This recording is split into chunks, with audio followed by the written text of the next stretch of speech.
इस बुलेटिन के प्रायोजक हैं योगमणि इंस्टीट्यूट ऑफ नर्सिंग। नमस्कार, जबलपुर लाइव के इस बुलेटिन में आपका स्वागत है। मैं हूं आपके साथ आकाश। अब देखते हैं खबरें विस्तार से।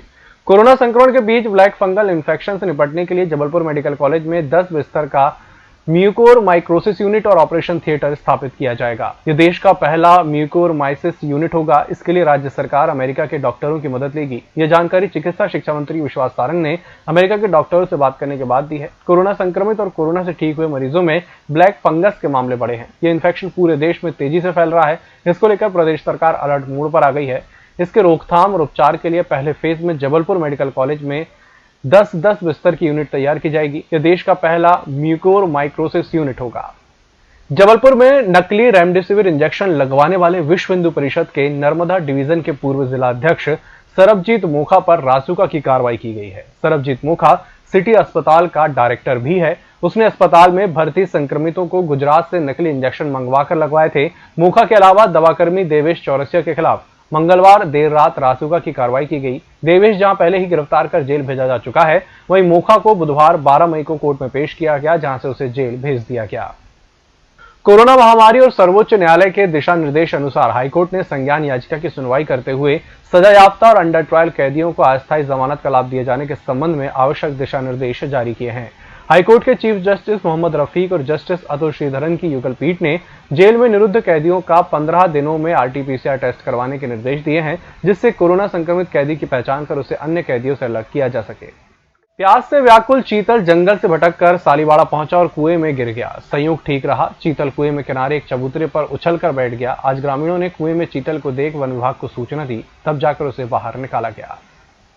18 साल से ऊपर के लोगों के वैक्सीनेशन में जबलपुर में बुधवार को बड़ी लापरवाही सामने आई। गुप्तेश्वर राम मंदिर को सेंटर बनाया गया था। यहां 100 की संख्या में 18+ और 45+ वाले लोगों को मैसेज भेजकर वैक्सीनेशन के लिए बुलवाया गया था। वैक्सीन भी सुबह पहुंच गई, लेकिन जब लोग टीका लगवाने पहुंचे तो बताया गया कि उक्त सेंटर को निरस्त कर दिया गया है। मनकेड़ी पाटन रोड पर घर से 1.5 किलोमीटर दूर 38 वर्षीय युवक की लाश मिलने से सनसनी फैल गई है। युवक की लाश रोड किनारे खेत की ओर झाड़ियों में पड़ी थी। पास में ही उसकी बाइक पड़ी थी। कुछ दूरी पर एक और बाइक जली हालत में मिली। युवक 2,55,000 रुपए लेकर निकला था। वो सुरक्षित मिले। युवक के घर वालों ने जहां हत्या का दावा किया है, वहीं बेलखेड़ा पुलिस इसे एक्सीडेंट बता रही है। कोरोना के दूसरी लहर और तीसरी लहर की आशंका के बीच लॉकडाउन को लेकर लगातार सख्ती का असर अब रेलवे के संचालन में भी दिखने लगा है। रेलवे ने जबलपुर से संचालित रीवा इंटरसिटी, चित्रकूट सहित आधा दर्जन से अधिक ट्रेनों का संचालन निरस्त कर दिया है। Yogmani institute of nursing, Jamdar hospital, Jabalpur. Nursing के क्षेत्र में करियर बनाने का सुनहरा अवसर। प्रवेश प्रारंभ BSc nursing, post basic BSc nursing, GNM। पता 198/2 Raigwa, ward number 72, Arihant warehouse के पीछे, पाटन बाईपास चौक के पास, जबलपुर। कोरोना संक्रमण को देखते हुए शहर में लगे लॉकडाउन में हर साल की तरह इस साल भी एक मार्बल कंपनी के कर्ता धर्ताओं के द्वारा खजरी खिरिया बाईपास पर गरीबों को 1 माह का राशन वितरण किया गया। इस कार्य के दौरान राशन देने वालों ने सोशल डिस्टेंसिंग का पूरी तरह पालन किया और सभी को मास्क पहनने की सलाह भी दी। हर साल रमजान माह में समाजसेवी द्वारा ये कार्य किया जाता है। अल्लाह खींच दे और राम जी खींच दे और ईश्वर जो शक्तियां हैं सब उनको अच्छी शांति से उनको निरोगी काया बनाए। हमारे वरिष्ठ समाजसेवी जनाब रमजान मार्बल खान साहब, जो KGN मार्बल के नाम से जाने जाते हैं, उनके ग्रुप ने इस काम में आगे बढ़कर तन मन धन से सहयोग किया है गरीब जनता के लिए। हमारी जो गरीब जनता परेशान थी, बेहाल थी, क्योंकि किसी को उम्मीद नहीं थी कि दोबारा लॉकडाउन लग जाएगा। और लॉकडाउन में कोरोना के कारण जो अभी अति चल रही है उसके कारण तमाम जनों को यहाँ से राशन बांटा जा रहा है। और इसमें हमारे थाना प्रभारी गोहलपुर, हनुमान ताल और हमारे CSP साहब आधार ताल, उनका बहुत महकमा का सहयोग रहा है।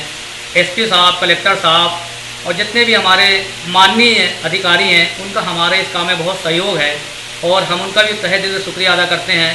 और हम चाहते हैं कि ऐसे ही वो हमारे साथ सहयोग करते रहें, जिससे हमारी गरीब जनता जो भिन्न भिन्न जगहों से आ रही, तमाम वार्डों से आ रही, परेशान है, उनको इसी तरह हमारे रमजान मार्बल साहब राशन का वितरण करते रहें। और ये राशन पूरे महीने भर का दिया जा रहा है।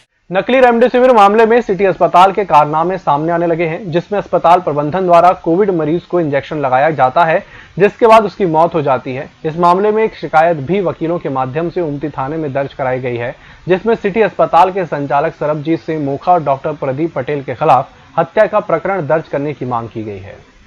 एक मुहिम चलाई जा रही थी कि जिसको भी नकली रेमडेसिविर के इंजेक्शन लगने से जिसकी भी मौत हुई है, जिसकी भी मृत्यु कारित हुई है या जिसकी भी तबीयत खराब हुई है, उनके लिए हम सभी युवा अधिवक्ता संघ के अधिवक्ता निःशुल्क पैरवी करेंगे। उसी के तहत कल मुझे एक फ़ोन आया सचिन राय का। सचिन राय जी ने बताया कि उनके मामा राजेंद्र चौकसी जी की 4 दिन पहले कोरोना के इंजेक्शन लगने के पश्चात वो सिटी हॉस्पिटल में एडमिट हुए थे। कोरोना का इंजेक्शन रेमडेसिविर उनको लगा था, उसके बाद से ही उनकी तबीयत बिगड़ने लगी और उसके बाद 4 दिन पहले उनकी मृत्यु हो गई। आज उसी संदर्भ में हम लोग ने ओमती थाने जाके CSP साहब भारद्वाज जी को एक आवेदन दिया है, जिसमें हमने जांच की मांग की है कि अगर वो रेमडेसिविर इंजेक्शन गलत पाए जाते हैं, नकली पाए जाते हैं, तो उनके ऊपर 302 का प्रकरण और गलत इंजेक्शन, मिलावटी इंजेक्शन लगाने का प्रकरण दर्ज किया जाए। कोरोना संक्रमण के चलते जिले में कोरोना कर्फ्यू लगा है। आवश्यक चीजों को छोड़कर बाकी सभी मार्केट बंद है। यहां तक कि शराब दुकानें भी बंद है। शराब दुकानें बंद होने के बावजूद शराब पीने के शौकीन लोग अब कच्ची शराब पी रहे हैं। हनुमानताल पुलिस ने ऐसे भी एक कच्ची शराब बनाकर बेचने वाले एक युवक को गिरफ्तार किया है और उसके पास से 60 लीटर कच्ची शराब जब्त की है। बताया जा रहा है कि लॉकडाउन होने से जिले के अनेक स्थानों पर कच्ची शराब बेचने का काम तेजी से चल रहा है। सूचना मिली थी कि सत्यम नाम का व्यक्ति है जो अवैध रूप से कच्ची शराब रखे हुए और बेचने की फिराक में है, और पुलिस टीम ने जाके दबिश दिए तो उसके पास प्लास्टिक के 4 बड़े कुप्पे मिले थे, जिसमें 15-15 लीटर शराब भरी थी और बेचने की फिराक में था। आरोपी को पकड़ के और शराब जब्त की गई है, 60 लीटर कच्ची शराब है। और कोरोना काल में इस तरीके के कृत्य जो है बढ़ रहे हैं, क्योंकि भट्टियों की शराब, जो पक्की शराब है वो बंद है, तो लोग इस मौके का फ़ायदा उठाकर और कच्ची शराब का जो है काफ़ी प्रयास कर रहे हैं कि बिकती रहे और उनका चलता रहे। लेकिन हम लोग पूरी मुस्तैदी से तैयार हैं और श्रीमान पुलिस अधीक्षक महोदय का भी आदेश है कि कच्ची शराब और अन्य जो अवैध गतिविधियाँ हैं लगातार इसमें नज़र बनाकर कार्रवाई करते रहें। इसी के तहत कल 60 लीटर कच्ची शराब पकड़ी गई है और आरोपी सत्यम मराठा है, उसको गिरफ्तार कर जेल भेजा गया। इस बुलेटिन में फिलहाल इतना ही। इसी के साथ मुझे दीजिए इजाजत। नमस्कार।